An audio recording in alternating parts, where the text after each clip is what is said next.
At dinner, my fiancée laughed while her friends made fun of my job, calling it a joke of a career.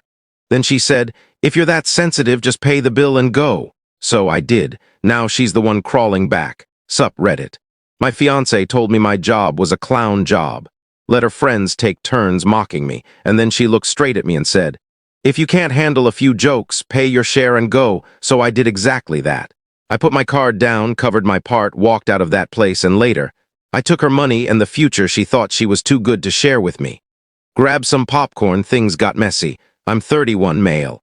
Met my fiancée, Nicole, 28, 2 years back at a charity event my company sponsored. She was handing out drinks in a tight black dress. Cute girl, friendly. Found out later she bounced between catering jobs while pursuing modeling. Meaning, she did one diaper commercial as a toddler and somehow decided that made her the next Victoria's Secret angel. She kept that 30-second Pampers clip on her phone like it was her award-winning performance. I work as a security supervisor for a downtown corporate complex. Multiple towers, executive floors, surveillance, emergency protocols. I manage a team of 12, coordinate with local PD, deal with everything from petty nonsense to actual threats. Base pay is $80K, and with overtime I usually hit 6 figures. Solid career. We started dating, and about 10 months in, she basically moved into my one-bedroom apartment on the north side. Lease was mine, had that place for 4 years. At first we split bills, but slowly I started covering more because she was investing in her future. Translation. New headshots every few months and endless auditions that never emailed back. Nicole wasn't even the real issue. It was her group of 4. Harper, Kylie, Amber, and this guy Colton who acted like he earned a spot by hanging around long enough. They constantly made snide remarks about my job, my hobbies, where I came from. It started small, rent-a-cop jokes, comments about me having a tough guy complex. I restore classic muscle cars in my free time. Mustangs, Camaros, beat-up classics I rebuild from scratch. According to them, that made me a grease monkey playing with toys. Nicole would laugh with them, then tell me later they were just joking. Pure gaslighting. I honestly thought maybe I was overreacting 6 months ago. I proposed 3 weeks ago. Nicole booked some small-town fashion show gig. Not Victoria's Secret, not Milan, just a mall boutique doing a fall collection. She acted like she got invited to Paris Fashion Week, non-stop posts calling it her big break. I was genuinely happy for her, though, so when she mentioned celebrating, I suggested something nicer. Booked Bordeaux downtown, high-end steakhouse. Reservation for 2, just her and me. A proper celebration. I even bought a new charcoal shirt, fresh cologne, tried to make it a perfect night, should have known better. We got there at 7 on a Friday. Busy place, they seated us in a cozy corner booth, dim lights, candles, really romantic. Nicole started texting immediately, non-stop, that frantic thumb movement. I asked who she was messaging. "Nobody," she said with a guilty smile. 10 minutes later, Harper walked in like she was the owner, scanning the room. Once she spotted us, she walked over all excited. That's when it hit me. Nicole had invited them without saying a word.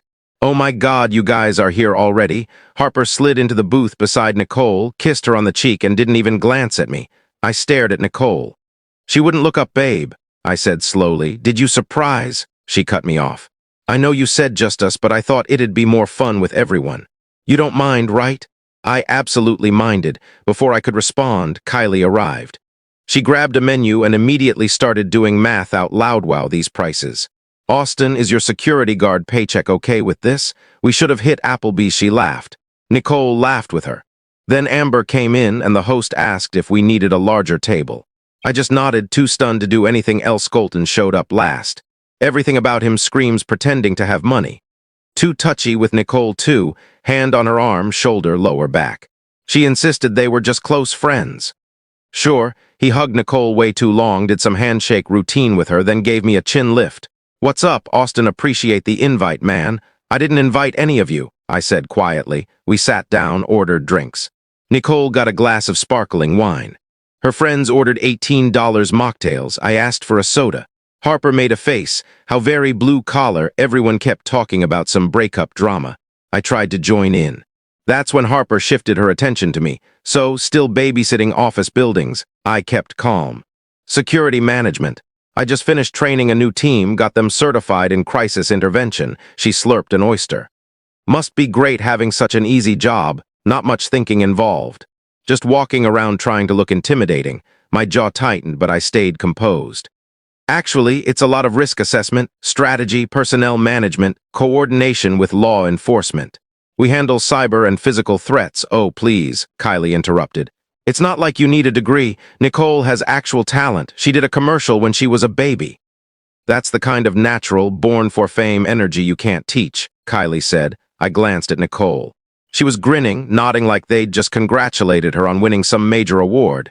No defense of me, no hesitation. Just soaking it all in, Colton leaned back, acting like the king of the table. I'll be real with you, Austin. When Nicole mentioned you, we were like a security guy. Seriously, she could aim higher. But hey, she must see something in you. He shrugged like he'd just handed me a compliment. Colton works in sales, Nicole added proudly, like that made everything make sense. He just closed a massive deal last month, 7 figures, Colton corrected, wearing that punchable smirk. But who's counting? Everyone clapped him on the back like he'd single-handedly invented electricity. Meanwhile, I'm sitting there knowing I outturn his 7-figure deal in a year, and no one asks a single thing about my work. But whatever. I stayed quiet and trays came out. I had a medium-rare bone-in ribeye. They all ordered filet mignon with extra sides. Nicole, of course, went for the lobster tail, because apparently normal seafood wasn't classy enough for her big night. The plates looked amazing. The bill, probably close to $600 for the whole group. My appetite was already gone. The conversation kept rolling. Work gossip, influencer nonsense, Kylie bragging about her upcoming Dubai trip. Every time I tried to add something, someone cut me off or made a joke. Eventually, I set my fork down, drank my soda, and just listened. Then Harper pointed her fork at Nicole. Honestly, baby, when are you trading up? You just booked your big modeling moment. You're about to explode. Dating a security guard is such a humble move. Literally grounded, Colton added with a smirk. Because he grounds the bad guys, howled laughing. Colton leaned in toward Nicole. You know what I respect about you? You've got ambition, fire. You're not settling for a basic life. You're chasing real dreams. The way he looked at her. Yeah, he wanted her badly, and Nicole, she soaked it in like sun on a beach. That's so sweet, Colton. You always understand me. That was the moment something inside me snapped. Not anger, more like crystal clear realization. These people had been trashing me for 2 years. And Nicole didn't just let it happen. She joined them. Encouraged it, then blamed me whenever I pushed back, acting like I was the unreasonable one. You guys are pathetic, I said calmly. Amber blinked. Wow, sensitive much? Nicole's face tightened. Austin, she whispered sharply. Stop. They're just joking. Doesn't look like jokes, Nicole. Looks like I'm tonight's entertainment. The punching bag you all used to feel better about yourselves. Harper rolled her eyes. Oh my God, are you seriously going to ruin Nicole's big night with your fragile ego? I'm saying I'm done sitting here being disrespected. Then maybe you shouldn't be here, Colton said, leaning back like he'd been rehearsing that line all evening. Then Nicole dropped the bomb. She looked right at me and said, if you don't like my friend's humor, you can just pay and leave. Dead silence. Even her friends looked stunned. Harper giggled nervously. Kylie raised her brows. Amber froze. Colton's grin got even bigger. Good to know, I said, standing. Nicole's eyes widened. Austin, sit down. I didn't mean. I'd already pulled out my wallet. My ribeye was $56, 3 sodas at $12 each, $92 plus tax and tip. I counted out 6 20s and set them next to my plate. This covers my part. Austin, stop, Nicole hissed. You're being dramatic. I grabbed my keys. They all stared at me like they'd never seen a grown man enforce a boundary in their lives. Enjoy your celebration, I said and walked out. I didn't look back. I got in my truck, sat there for a minute and let my heartbeat calm down. My phone kept lighting up, calls, texts. But I flipped it to silent and drove 30 minutes of clearing my head later. I headed home. When I walked into the apartment, it smelled like Nicole's perfume, the expensive bottle I'd bought her for Christmas. Her clothes were scattered everywhere, couch, chair, bathroom. Her makeup had colonized the entire counter. Her modeling vision board was taped to the living room wall, covered in magazine cutouts with her face photoshopped onto supermodels' bodies. Delusional, didn't even begin to describe it. I grabbed trash bags, filled them with her clothes, shoes, makeup, every bit of her clutter, pulled her vision board off the wall and ripped it in half. Found the stack of $300 headshots she took last month, all dramatic poses and faux Vogue energy, and tossed the whole pile in the trash. My phone kept buzzing nonstop, messages stacking up. I ignored it and kept clearing.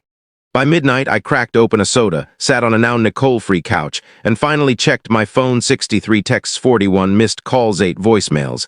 And the texts were a wild ride, Nicole. Very funny. Come back and pay Nicole again. Austin, this isn't cute anymore. Nicole, are you seriously doing this? Harper, you're trash and everyone knows it. Kylie, hope you're proud, loser. Amber. Financial abuse, much? Colton even sent a $200 Venmo request labeled emotional damages for ruining the night. I blocked all of them. Every single one. Nicole, Harper, Kylie, Amber, Colton. Pure satisfaction. I finished my soda and was about to crash when I heard cars outside. Looked out the window. Nicole's car, Harper's SUV, and Colton's BMW pulling into the lot. All 5 idiots piled out, loud as hell at almost 1 a.m. I stepped into the hallway as they came up the stairs. Nicole was in front, looking wrecked, mascara streaks, hair a mess, heels in hand. Austin, she screeched when she spotted me. Keep your voice down, I said. People actually sleep around here. You left us at the restaurant. Harper slurred. We had to sit in the back while the manager lectured us. Colton's dad had to come at 11:30 to pay the bill. Do you know how humiliating that was? Sounds like a you problem. 4 working adults and none of you could cover a $600 tab. You invited us, Kylie mumbled. Wrong. Nicole planned her celebration. I offered to treat everyone. Then you spent hours trashing me. So I paid for my food and left, exactly like Nicole told me. Nicole stumbled toward the doorframe. You can't do this, we're engaged. We were. Past tense, her face fell. What your friends showed me exactly what you think of me, and you laughed right along. Colton puffed up his chest. Bro, you embarrassed all of us. Fix this back up, Colton. This is my property, or what? He stepped closer. Wrong choice. He's a sloppy 59 salesman. I'm 61, trained and sober. But before I could respond, Nicole shoved past him, trying to storm into my apartment. I need my stuff. You can't keep me out. I blocked the doorway. Your things are right here. 8 trash bags were lined up inside. You put my stuff in trash, bags? She screamed. Those are designer, expensive, so pawn them. Use the money to pay your dinner bill. She lost it, flailing, trying to force her way in. I stepped aside. She crashed into Harper. They both toppled to the floor, limbs everywhere. Harper's elbow smacked Nicole right in the face. Nicole shrieked. Colton tried to help them, and Nicole, thinking it was me, swung at him and punched him clean in the face. He stumbled into Kylie, knocking her into the wall. Amber stood there recording, laughing like an idiot. This is insane. She giggled. Nicole got up, face red from Harper's elbow, and charged me again. Give me my key. I live here. No. I live here. You never signed a lease. You just moved yourself in. That's not how this works. Harper yelled, trying to stand upright in her heels and failing. Watch me, I said. Nicole dug around in her purse. I have a key. You can't stop me. That key gets changed tomorrow. If you try coming back, I'm calling the cops for trespassing. Your trash, Kylie sobbed. She lovedu. Colton stepped up again, right in my face. Apologize now for what? Leaving when I was told to leave. Setting boundaries, refusing to be your doormat. You're acting like a child, Nicole shrieked, yanking at her ring. Is this about the ring? You want it back? Fine. Yeah, actually, I said. Hand it over. She stepped back. You gave it to me. It's mine then. Colton, drunk and stupid, said the quiet part out loud. Oh, please, just give it back. It's not like you were loyal anyway. You were grinding all over some guy at Amber's place last night. Silence. Everyone froze. Colton realized too late he'd said too much. What the hell, Colton? Nicole yelled, going pale. My chest went tight. You what? Nicole stammered. I was drunk. It was just dancing. She was basically on top of him, Colton muttered. We all saw it. Nicole lunged at him. You traitor. They went down again. Colton's head smacked the wall. Nicole started throwing wild punches. Harper tried to pull her off and took a hit to the mouth, started bleeding. Kylie screamed. Amber kept filming like it was a live show. I pulled out my phone and dialed 911. Yeah, I need police at Riverside Apartments, Oak Street, Building C. Multiple intoxicated people fighting in the hallway. Nicole heard it and froze. Mascara streaked, face swollen, panic creeping in. No, Austin, please don't call the cops. Please, you're unstable, violent, and trespassing. She fumbled with the ring, ripping it off her finger. Here, take it. Just don't call the cops. She held it out with shaking hands. Smart choice. Even drunk, she understood exactly how close she was to getting cuffed. I slipped the ring into my pocket. Too late. Sirens were already getting closer. Harper heard them first and tried to make everyone leave, but they were all too drunk and too busy screaming at each other. Nicole was crying, Colton was holding his head from where he hit the wall, Harper's lip was bleeding, Kylie was on the floor sobbing, and Amber just kept filming. 2 patrol cars pulled up. 4 officers came upstairs. I recognized 2 of them from past work with local PD Austin. One of them said, "This your ex-fiancée and her friends?" "Yeah. They showed up at 1 in the morning, tried to push into my apartment, then started fighting each other in the hallway. There's video if you need it. My building had hallway cameras. The officers separated everyone. Nicole kept crying that I'd ruined her life. Harper said I'd abandoned them at the restaurant. Colton pretended he was the victim. Kylie and Amber were still a mess. I showed the officers the texts, explained dinner, showed the trash bags of Nicole's things she'd left inside my place, and told them she wasn't on the lease. You want them trespassed? Yes. All of them, they ran sobriety tests. Everyone failed. They all got citations for public intoxication and disorderly conduct, and the officers warned them that coming back would mean arrest. What about my stuff? Nicole sobbed. Take your bags and go, I said. They loaded the 8 trash bags into their cars while the officers watched. Nicole kept apologizing and begging, but I didn't respond. When they left, the officer handed me a case number and told me to call immediately if she returned. I apologized to my neighbors for the noise, went back inside, slept in, ate a big breakfast, and changed my locks. My landlord understood and even gave me a discount on Sunday. I checked my accounts, just in case. That's when I noticed $4,200 missing from my bank. ATM withdrawals over the last 3 months, all near places she usually went. None authorized by me. Then I checked my credit card, $4,320 in charges I didn't recognize. Sephora Ulta, some boutique. Total theft, $8520. Rage, pure rage. I took screenshots of everything, pulled statements, and called my bank. Filed fraud claims. Do you know who did it? My ex-fiancée. Do you want to pursue charges? Yes. Same with the credit card company. They opened disputes and asked me to file a police report. On Monday, I went to the station with all my documentation, the charges, bank statements, texts, and the report from the hallway incident. The officer at the desk recognized me. More issues with the ex-financial this time. She's been stealing from me for months. He went through the evidence and nodded. This is clear fraud. $8520. We'll send it to detectives.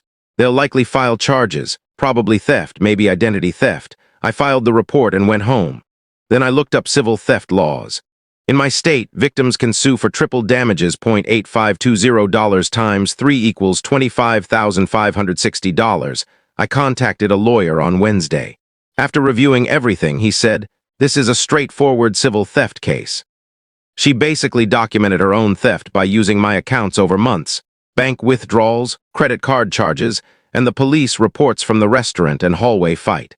My lawyer looked through everything and said she had no defense. How long will a lawsuit take? I asked. We'll file this week. She gets served. Most people settle when the evidence is this solid. Could be done in a month or 2. And yes, you can get triple damages. $25,560 plus costs. I agreed immediately. The lawyer leaned back. One more thing, her criminal fraud case helps, shows a pattern perfect. She caused all of this herself. That's when my phone rang. Unknown number.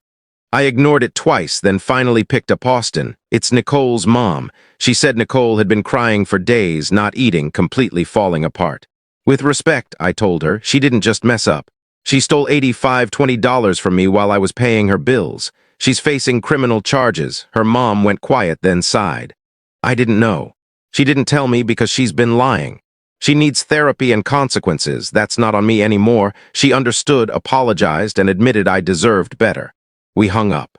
She was a decent woman stuck with an entitled daughter, but I wasn't backing down. 2 weeks after filing the civil case, there was a knock at my door. I checked the peephole, Nicole. But she looked unreal. Her lips were swollen to twice their size. She literally looked like someone inflated her face with a pump. My friend Eric was overwatching the game and walked up behind me when I cracked the door open with the chain on. I need to talk to you. She slurred through the swollen lips. Eric burst out laughing. Bro, what happened to her? Did you actually get lip fillers? She nodded. Yeth, I thought you liked big lips. She looked ridiculous. Nicole, I never said that. And even if I had, you think cosmetic work fixes any of this? Eric leaned over, still laughing. Dude, she can't even talk properly. Her face turned red. Stop making fun of me. Maybe you should have thought before turning yourself into a meme, I said. You want help, go to a doctor. I don't have the money, I know, and that's why you're getting sued. Her eyes widened. Sued, yep. Civil theft. You stole $85.20. I'm suing for triple damages, $25,560 plus fees, Eric whistled. Oof, Nicole started sobbing, which looked even worse with swollen lips and mascara smearing everywhere. You can't do this to me. Watch me. You'll be served soon. Settle or go to court. Either way, you're paying. Now leave, you're trespassed. I shut the door. She banged and cried, sounding like someone yelling through water.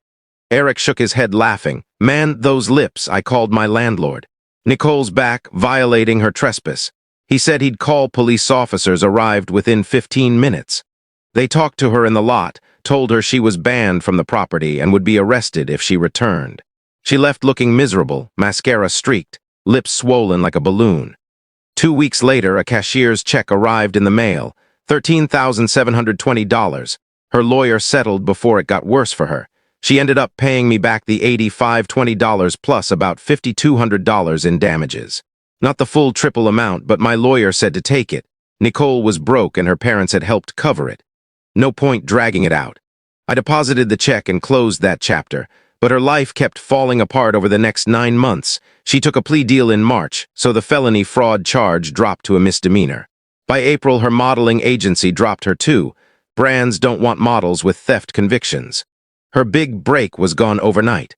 She moved back in with her mom and started working at a chain restaurant, broke, on probation, and out of chances. Her whole identity just collapsed. Her friends had mixed fallout. Harper kept her job. She posted a dramatic rant online after the restaurant incident and someone reported it to HR. But she only got a warning. She distanced herself from Nicole and moved on. Kylie's social media business lost a couple clients because of the drama, but she rebuilt and kept working. Posted some growth journey nonsense in June. Amber's consulting business died, but honestly it was failing already. She eventually took a corporate marketing job. Colton's precious 7-figure deal evaporated when his startup folded in August. His stock options became worthless. He's doing okay now at a software sales job, but it's not the big shot image he loved. I saw him once. He pretended he didn't see me. The friend group didn't implode, just drifted apart. Nicole was the only one totally cut off. Meanwhile, I was thriving. Finished the '69 Camaro in June and sold it for $48K. Bought a '72 Chevelle SS in July and started rebuilding it. In August, I met Danielle at a car meet, a 30-year-old paramedic who loves muscle cars and horror movies. We've been dating 4 months, split bills, work on cars together, and actually communicate like adults.